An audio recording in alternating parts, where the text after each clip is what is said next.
हम एक आम इंसान थे, अपनी ज़िंदगी सादगी से जीते थे। भगवान ने हमें जो दिया था उसी में बहुत खुश रहते थे। हम दोनों पति पत्नी अंगूठा टेक थे। हमें यह नहीं पता था कि कितने बच्चे पैदा करने चाहिए। 4 बच्चे हो गए थे हमारी और 5वां मेरे पेट में था। कुछ दिनों के बाद मेरे पति की मौत हो गई थी। रिश्तेदारों ने ना और घर वालों ने मेरा साथ नहीं दिया और हमें भूखे रहने के लिए छोड़ दिया था। हमारी कॉलोनी के पंडित जी ने कहा, मैं बच्चों की परवरिश करूंगा, उनका खर्चा भी उठाऊंगा, उनका सहारा बनेगा, लेकिन उनके लिए तुम्हें मेरे बंद कोठरी में आना होगा और फिर सुबह ही जाना होगा। मैं पंडित जी के सारे समझ गई थी। मैं यह सब अपनी मर्जी से नहीं करना चाहती थी, लेकिन जब बात बच्चों पर आती है तो माँ सही गलत सब कुछ कुछ नहीं देखती।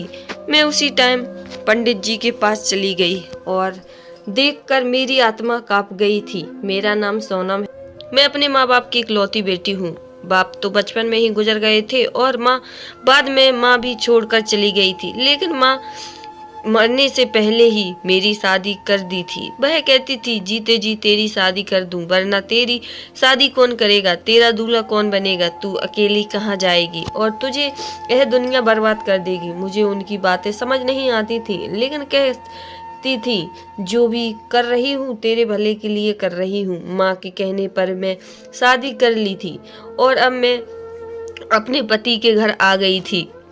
मुझे आज भी वो दिन याद है जब मेरी शादी के अगले दिन ही मेरी माँ चल बसी थी।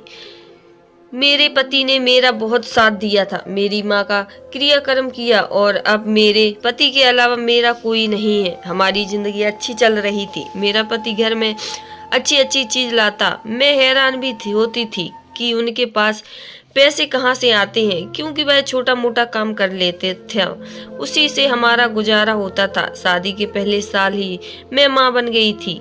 मेरे सारे बच्चे में 1-1 साल का अंतर है। लगातार 4 बच्चे हो गए थे। मेरा पति तो छोटी नौकरी ही करता था, लेकिन वह घर के बहुत सारे सामान लाता था।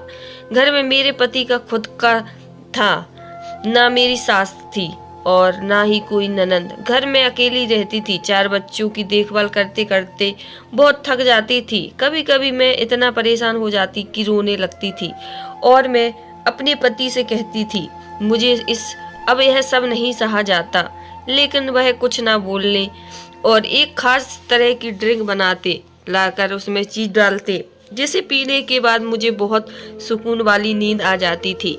मैं दिन भर की थकी हारी रात को आराम से सो जाती थी। बच्चों को इतना काम था कि मैं परेशान हो जाती, लेकिन पति के इस ड्रिंक से मुझे आराम मिल जाता। मेरे पति हर रात मेरे लिए वह ड्रिंक बनाते थे। मुझे बस एक ही बात समझ नहीं आती थी कि आखिर वह इतने पैसे कहाँ से लाते थे, क्योंकि 4 बच्चों को अच्छी परवरिश देने में बहुत खर्चा लगता है। वह कभी एक बच्चे का कपड़ा दूसरे को नहीं पहनाने देते। पहले तो मैं शादी ही नहीं करना चाहती थी, लेकिन जब सब अच्छा चल रहा था, एक दिन मुझे खबर मिली कि तुम्हारा पति बेहोशी की हालत में मिला है। कुछ लोगों ने उसे अस्पताल पहुंचा दिया था। फिर वहां से डॉक्टर ने जवाब दे दिया और एक खबर आई कि वह हमें छोड़कर चले गए। मैं फूट फूट कर रोने लगी। मेरी कोख में उनका 5वां बच्चा था। मैं अकेली औरत कैसे बच्चे को पाल पोस कर बड़ा करूंगी। कोई हमारा साथ देने को तैयार नहीं था।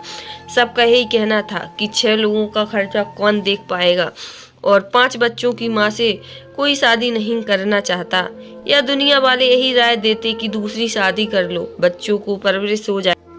लेकिन कौन ऐसा पागल होगा जो 5 बच्चों की माँ को अपनाएगा। मैंने गुस्से में अपने रिश्तेदार को घर से भगा दिया था। वह कहने लगे, हम तुम्हारे भले की बात कर रहे थे। मैंने कहा, मैं खुद अपने बच्चों की परवरिश अकेले करूंगी, किसी के सहारे की जरूरत नहीं है। मेरे पति घर में कुछ पैसे रखे थे। कुछ दिन मैंने उनसे खर्च चलाया, फिर धीरे धीरे सामान बेच दिया और अब मेरे पास एक गाय थी जिसका दूध मेरे बच्चे पीते थे। उस गाय को खिलाने के लिए मेरे पास चारा नहीं था, तो उसे भी बेच दिया। कुछ दिन में और उसे पैसों से खाया पिया। अब वह भी खत्म हो गए। अब हमारे घर में भूखमरी शुरू हो गई। मेरे बच्चे बहुत परेशान थे। उनका दिल बहलाने के लिए मैं उन्हें खेतों में ले गई। वहां हमें एक आदमी ने देख लिया। मैं उसे जानती थी। वह हमारे गांव के मंदिर के पुजारी थे। उनकी शादी गांव की जमींदार की बेटी से हुई थी। वह पंडित जी का जीना हराम कर रखे थी। पंडित जी हमें देखकर पास आ गए और कहने लगे, तुम वही औरत हो ना जिनका पति अभी कुछ दिन पहले ही मर गया था? मैंने कहा हाँ, जवाब दिया। फिर वह कहने लगे, इतने बच्चों को अकेले कैसे पालोगी? यह सुनते ही मेरी आंखों में आंसू आ गए और मैं अब बता दिया सब कुछ। देर आने के बाद बोले, चलो मैं गाड़ी से तुम्हें घर छोड़ दूं। लेकिन आए और मेरे साथ में कुछ पैसे भी रख दिया। मैंने उन्हें कहा, पानी तो पीकर जाइए। पंडित जी रुक गए। बच्चे बाहर खेल रहे थे। मैं पानी लाकर पंडित जी को देने लगी। तभी पंडित जी ने गिलास के साथ साथ मेरा हाथ भी पकड़ लिया। मैंने कहा, यह आप क्या कर रहे हैं? तो कहने लगे, तुम क्या कर रही हो? कैसे पालोगी इतने सारे बच्चे को? वह कहने लगे, आज मैंने जो पैसे दिया है वह कल परसों तक खत्म हो जाएंगे, फिर क्या करोगी? मैंने कहा, फिर यह घर बेच दूंगी। तो कहने लगे, यह गलती मत करना वरना रोड पर आ जाओगी। उन्होंने कहा, तुम्हारे लिए मेरे पास एक काम है। मुझे लगा कि पंडित जी अपने घर में झाड़ू पोछा करवाएंगे, लेकिन जब मैंने उनसे पूछा क्या काम करना है तो कहने लगे, मंदिर के पास कोठरी है, वहीं आ जाना। मैं सोचने लगी, आखिर पंडित जी मुझे वहां क्यों बुला रहे हैं? वह कहने लगे कि मंदिर के सामने से मत आना, पीछे वाले रास्ते से आना। अब तो मैं सब समझ गई थी बुला रहे होंगे रात को। पत्नी से बहुत तंग था और यह बात पूरा गांव जानता था। शायद वह मेरी गरीबी का फायदा उठाना चाहता था। शायद मेरी गरीबी, जो पैसे पंडित जी ने मुझे दिए थे दुकानदार ने पिछले हिसाब में काट लिए थे। मैंने कहा कि कुछ खाने का सामान दे दो, तो उन्होंने मना कर दिया और कहने लगा कि मैं अब इधर उधार नहीं देना बंद कर दिया है। मैं कहने लगी कि अब क्या करूं और क्या ना करूं। मेरे पति ने हमें अच्छे से रखा था, किसी चीज की कमी नहीं होने दी, लेकिन अब घर में कुछ खाने को नहीं। मैं सोच लिया कि क्या करना है। बच्चों को सुलाकर अपनी बड़ी बेटी से कहा कि तुम इनका ख्याल रखना, मैं अभी आता हूँ। सिर पर पल्लू डाल ले निकल गई। मैं उसे कोठरी में पहुंच गई थी। देखा तो वहां कोई नहीं था। मुझे अकेले डर लग रहा था। मैंने कहा कि मैं जा रही हूँ और मैं कोई गंदा काम नहीं कर सकती। जैसे ही मैं किसी से मेरा हाथ पकड़ लिया, खींच लिया था। यह तो पंडित जी थे। मैंने उनसे अपना हाथ छुड़ा लिया और कहने लगी कि बच्चों का वास्ता देखा तुम मेरा फायदा उठाना चाहते हो तो उन्होंने कहा, जब तक मैं तुम्हें बुलाऊंगा तब तक तुम्हें यहाँ आना ही पड़ेगा। पंडित जी ने मेरे घर में राशन और बाकी घर की मैं नहीं था वह सामान भी भिजवा दिया था। मैं अपने घर चली आई थी। कुछ दिनों तक ऐसे ही चल रहा था, लेकिन अभी तक उन्होंने मुझे छुआ तक नहीं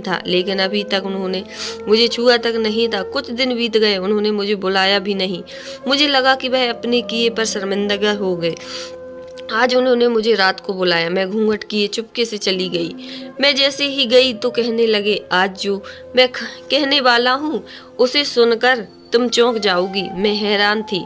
तभी वह कहने लगे, पहले तुम मेरे घर चलो। आखिर आज पंडित जी घर क्यों ले जा रहे थे? पीछे पीछे चली गई। वह मुझे अपने कमरे में लेकर गए, फिर बच्चों के रूम में लेकर गए। कमरा बहुत सुंदर सजा हुआ था। मैं समझ नहीं पा रही थी कि पंडित जी मुझे अपने बच्चों का कमरा क्यों दिखा रहे हैं। औलाद नहीं थी। फिर मैं उनसे कहा कि यह सब मुझे क्यों दिखा रहे हो? तो वह कहने लगे, यह सब मैं अपने बच्चों के लिए कर रहा हूँ। मैंने कहा, आपके तो बच्चे ही नहीं हैं। कहने लगे, तुम मेरी पत्नी हो और वो 5 बच्चे मेरे ही हैं। ये सुनकर मेरे होश उड़ गए। आप यह क्या बोल रहे हो? पागल हो गए हो क्या? आपको पता है नहीं, मेरे पति मर चुके हैं। आप मेरे पति कैसे हो सकते हैं? इतना सुनते ही वह कहने लगे, तुम मेरी बात ध्यान से सुनो। तुम्हारा पति मेरा नौकर था और मैं ही उसे तुमको सौंपा था तुम्हारी सुरक्षा के लिए। मेरी अभी जो पत्नी है वह एक डाकू की बेटी थी। वह मुझसे प्यार करती थी और उसने धमकी दी थी कि वह तुम्हें मार देगी। इसलिए पहली रात थी तुम्हें इस घर से निकालकर दूसरे घर में भेज दिया था। मैंने कहा, मैं कैसे मान लूं कि तुम सच कह रहे हो? हो सकता है तुम मुझे अपने के लिए यह झूठ बोल रहे हो। उन्होंने कहा, तुम याद करो, जिस तुम अपना पति कहती थी वह रोज रात को तुम्हें ड्रिंक पिलाता था।